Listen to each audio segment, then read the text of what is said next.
Hi, Dr. Huntington here with another video in the series of 100 things you should know about type 2 diabetes.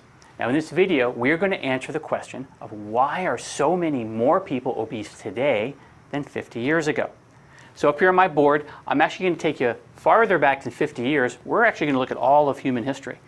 Now if you look at most of human history, obesity was extraordinarily rare.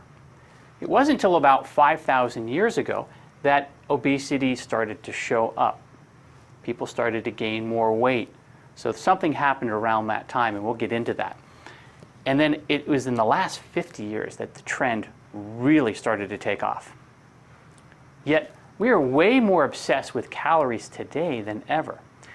In fact, new FDA guidelines for food labeling is requiring that calories are listed on each label in huge print. So calories must be important, right? Everybody knows that in order to stay trim, you need to cut your calories, right? And of course, everybody knows that if you eat too many calories, you're likely to get fat. And so eating too many calories must be related to becoming diabetic, right? Well, beware of those everybody knows statements, because once everybody knows, most people stop inspecting or looking for a more accurate truth. By the way, all those everybody knows statements I just gave you are false. The truth is that obesity was rare throughout human history, and it's not because people were always starving. Even during times of abundant food, obesity was nowhere near as prevalent as it is today. The upward trend in obesity followed the modernization of civilization. So there is something about the changes in the way humans are living that is responsible for the rise in obesity. It was relatively well known even back in the late 1700s, that refined carbohydrates were a primary factor in getting fat.